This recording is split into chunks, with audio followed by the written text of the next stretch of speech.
बिस्मिल्लाहिर्रहमानिर्रहीम अस्सलाम वालेकुम। सहारा स्किल्स ऑनलाइन में खुशामदीद। आज हम मौजूद हैं अपने टेलर एवरग्रीन टेलर पे। तो आज हम आपको सिखाएंगे कि जोड़े की कटिंग कैसे की जाती है, लेकिन उससे पहले आप देख लें कि जोड़े की जो नाप है वो किस तरीके से लिखी जाती है।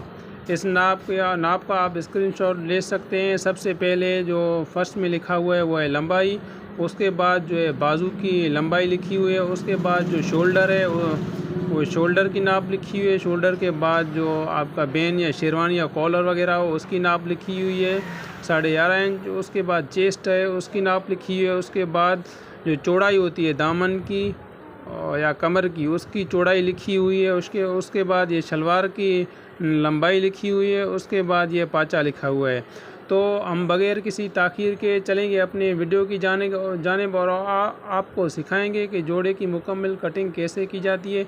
लेकिन उससे पहले जो दोस्त हमारे चैनल पर नए हैं उनसे रिक्वेस्ट है कि हमारे चैनल को सब्सक्राइब करें और बेल आइकन वाले बटन को भी प्रेस करें ताकि हर नई आने वाली वीडियो आप तक वक्त पे पहुंच सके। जैसे कि हम अपने काम को बखूबी सरअंजाम दे रहे हैं, स्टेप बाय स्टेप आपको सिखाएंगे। पहले आपको डिज़ाइनें कुछ सिखाई थी, उसके बाद अब काम हमने मुकम्मल स्टेप से स्टार्ट किया है।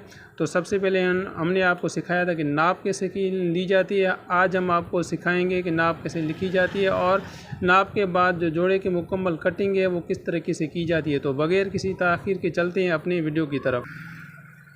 तो बग़ैर किसी ताख़ीर के चलते हैं अपने कटिंग की जानिब। ये आप देख रहे हैं, सबसे पहले कपड़े को ऐसे फ़ोल्ड करके उसको सीधा कर लेंगे उनके दोनों हिस्सों को, ताकि कपड़े में कोई टेढ़ वगैरह जो वो ख़त्म हो जाए।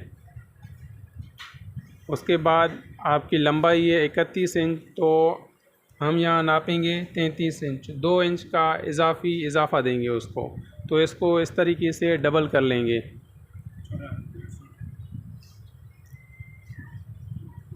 इसको डबल कर लेंगे तो 33 और 33 66 इंच हम काट लेंगे। तो बकाया कपड़ा हम साइड पे रख लेंगे और ये दोनों सिरों जो उनके बीच के जो दोनों सिरे हैं उन सिरों को मिला के इस तरीके से हम रखेंगे। तो ये सारा कपड़ा, इसकी जो लेंथ है ये सारा लेंथ एक साइड हो जाएगा। अब हम इससे निकालेंगे जो कमीज़ की जो चौड़ाई है, वो सबसे पहले ये खारिज हिस्सा है उसको काटेंगे। उसके बाद अगर इसकी लेंथ है 17 साढ़े 17 इंच, तो हम काटेंगे इधर 2 इंच का इजाफ़ा देंगे। तो इसकी चौड़ाई है 17 इंच, तो हम यहाँ पर काटेंगे 19 इंच। 19 इंच पे निशान देंगे दोनों साइडों से, ताकि जो कटाई है वो बिल्कुल सीधी रहे, टेढ़ी ना रहे। तो ये 19 इंच कमीज़ की चौड़ाई और ये लंबाई कट गई है, मतलब कि आपकी कमीज़ हो गई, अब निकल गई। अब इसका जो बाकी का काम है वो बाद में। उसके बाद ये जो कपड़ा बचा हुआ है, तो इस कपड़े से हम निकालेंगे शलवार। तो ये छोटा जोड़ा है इसलिए इससे मुकम्मल शलवार निकल जाती है। बड़े जोड़े की कटाई कुछ अलग से होती है। उससे पहले हम आपको छोटे जोड़े की कटाई सिखाएंगे जो आसान है, उसके बाद हम आपको बड़े जोड़े की कटाई सिखाएंगे। इस तरीके से कपड़े को आप 4 हिस्सों में फ़ोल्ड करेंगे, पहले 2 हिस्सों में फिर 4 हिस्सों में। उसके बाद कपड़े की जो किनारी है उसको हम सीधा कर लेंगे, छोटा बड़ा ना रहे। उसके बाद आपका जितना शोल्डर है, हम जो शलवार के बीच का हिस्सा है उसको हम शोल्डर से 2 इंच इजाफे पे रखेंगे। शोल्डर आपका 14 है तो यहाँ 16 इंच। उसके बाद जो पाँचा है हमारा 6 इंच, तो 7.5 इंच हम यहाँ पर काटेंगे, निशान लगाएंगे। ये लंबाई मुकम्मल हो गई शलवार की। जितनी लंबाई का शलवार की होगी उससे हम 2.5 इंच का, छोटे में 2.5 इंच का इजाफ़ा देते हैं। 2.5 इंच का इजाफ़ा देके उसके बाद ये देखिए इस तरीके से कुछ कट करेंगे। आप निशान लगाएं ना लगाएं तो भी, अगर आपका हाथ सीधा हो तो निशान लगाने की ज़रूरत नहीं है, निशान लगाएं तो बेहतर है। तो ये आपकी शलवार हम आपको खोल के दिखाएंगे कि किस तरीके से आपकी शलवार मुकम्मल कटिंग हो गई है। ये शलवार की कटिंग हो गई। ये शलवार के दोनों हिस्से हैं, ये शलवार के दोनों हिस्से हैं। ये जब बनेगी तो इस तरीके से बाद में आपको दिखाई देने लगेगी। अभी ये कटी हुई है, बस आपको दिखाने के लिए ये हम आपको दिखा रहे हैं कि शलवार बाद में इस तरीके से बन जाएगी। तो ये कटिंग का स्टेप है, जब बनने का स्टेप आया तो हम आपको सिखाएंगे। तो ये शलवार आपकी मुकम्मल हो गई। अब हम उसके बाद कमीज़ का पीस निकाल लिया है, उसके बाद शलवार मुकम्मल हो गई। अब जो कपड़ा बचा हुआ था उससे हम बाजू निकालेंगे। बाजू के ये कपड़े जो है ना, दो हिस्सों में, ये दो कपड़े हैं, अजी कपड़ा ये दो कपड़े हैं। दोनों कपड़ों को इस तरीके से रखना है और इस सिरे से नापना है। अगर आपकी बाजू की लंबाई जितनी हो उससे 2 इंच का इजाफा देंगे। अच्छा, माफ़ कीजिएगा, बाजू में 1 इंच का इजाफा देंगे।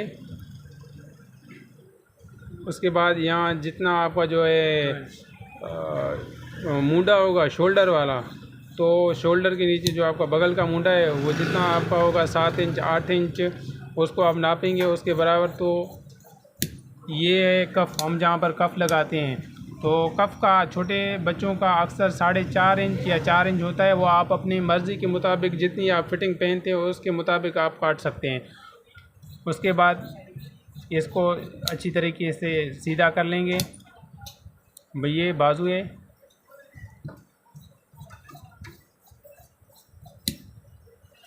उसके बाद ये लक देंगे एक साइड से। अगर आप ये छोटे जोड़ों में ना दें तो भी कोई बात नहीं, ये बड़े जोड़ों में अक्सर आता है। छोटे जोड़ों में अगर आप ना दें तो भी कोई बात नहीं। उसके बाद जिस साइड से लग के उस साइड को फोल्ड करके दूसरी साइड को ऊपर रख के उस साइड का जो फोल्ड वाला हिस्सा है, पहले हम नापेंगे कि बाजू आपका 17 इंच है तो हम 16.5 काटेंगे या 16 काटेंगे। उसके बाद ये निशान, तो हमारे बाजू भी मुकम्मल हो गए। उसके बाद जो हमने 2 पीस निकाल लिए थे आगे और पीछे के कमीज़ के, तो सबसे पहले एक पीस को हम इस तरीके से फ़ोल्ड करेंगे डबल में। इसको फ़ोल्ड करने के बाद दूसरा जो हिस्सा है उसको भी फ़ोल्ड करेंगे।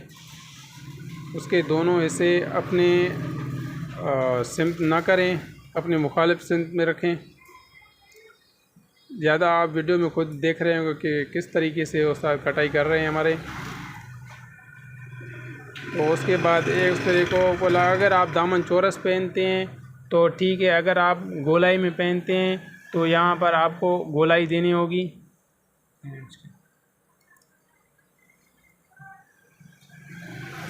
गोलाई आप अगर नहीं दे सकते तो आप पेन से या मार्कर से निशान देकर आप गोलाई दे सकते हैं। जैसे कि हमने चौड़ाई में 2 इंच का इजाफा किया था, इसलिए आप इस तरीके से गोलाई को चेक कर सकते हैं कि ये आपकी गोलाई मुकम्मल ठीक हुई है या नहीं।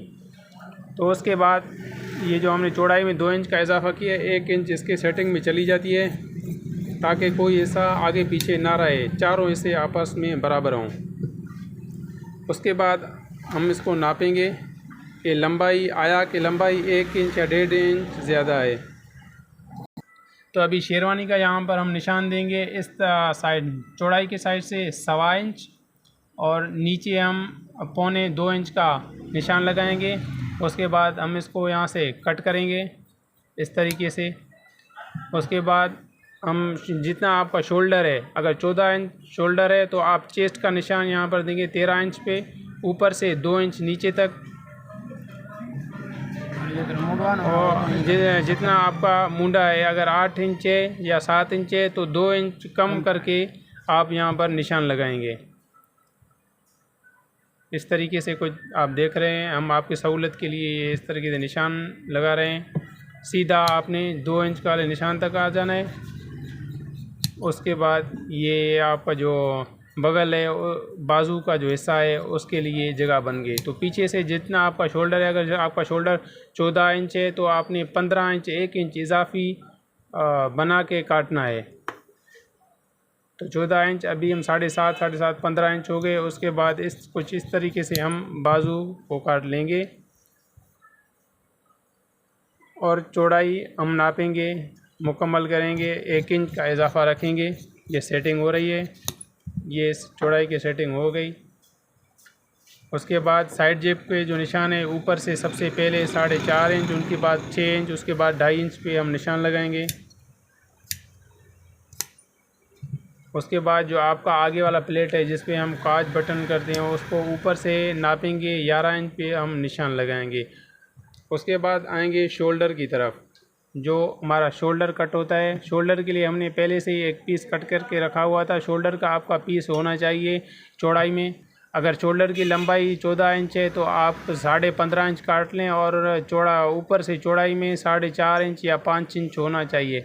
4.5 हो तो बेहतर है, अगर बंदा कुछ मोटा हो तो 5 इंच सही है। उसके बाद हम शोल्डर के इस तरह से 3.5 इंच का निशान लगाएंगे, इस साइड से 3 इंच का, और जो इस साइड से 2 इंच का निशान लगाएंगे। उसके बाद जैसे हमने कमीज़ को निशान लगा के कट किया था शोल्डर और कॉलर के लिए, हम कॉलर की जगह बनाएंगे। उसके बाद शोल्डर को इधर से 5 इंच से सीधा 3.5 इंच तक ले जाएंगे। ये आपका शोल्डर मुकम्मल कटिंग हो गया है। तो ये था हमारा आज कटिंग का स्टेप। उसके बाद अब आपको शोल्डर रख के दिखाते हैं कि शोल्डर इस तरीके से इधर आया लगेगा। तो ये शोल्डर अल्हम्दुलिल्लाह मुकम्मल कटिंग हो चुका है। ये थी जोड़े की मुकम्मल कटिंग। कोई भी मुश्किल काम नहीं। जिस दोस्त को समझ नहीं आया वो कमेंट में हमसे पूछ सकते हैं, हम आपको मुकम्मल रहनुमाई देंगे। ये कटिंग की स्टेप थी। उसके बाद हम आपको और स्टेप जो आएंगे नेक्स्ट वीडियो में हम आपको बताएंगे। तो जो दोस्त नए हैं हमारे चैनल को काइंडली सब्सक्राइब करें। अस्सलाम वालेकुम।